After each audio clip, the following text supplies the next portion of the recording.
હું કર લે સોન ભરે ના લે આ ખેતરમાં માં ભાઈને રહે ને હા તેમના ઘરે આવી જાય લેપાની દિવાળીમાં તે હાથે સોન ભરાય ટોકર પાવડાથી ભરાય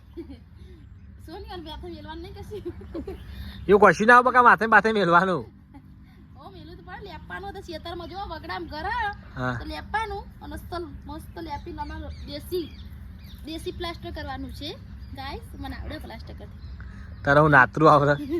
સોની પૂછો ભાભીમાં નિહાળ તો લે તને ટોંકોય ના આવડે તને જો જો અમાર ભાભી કે આવડે કશું ના આવડે તું એ સોન માં સોની મને ગાઈસ બે ધર પોચ પેલા બાને રે હિમાં મમ્મી ને રે કહો બે તો એટલે માં ટોટલ છે ને 9 બેસ્યો અમાર બરોબર 9 આ બેહો છે કે નહીં ઓ છે ને આ ગાય હ ચો ભેંસ આ તો ગાય હ હા આ ભેંસ હ અમે એના ભાઈ કરે પેલી મોટા ભાઈ કરે અને તો ખેતરમાં મમ્મી ને રે ઈકણ તો પોચ બેસ્યો બરોબર બધા ખેતરમાં રહીએ હે ગામમાં કોઈ રહેતું નહીં આ ભાતી બરાબર રહીએ લે હેડો હા નાશ્યા હતા નાખવા નહીં લેપાનું હો દેશી તો લેપા ચાલુ કરો તા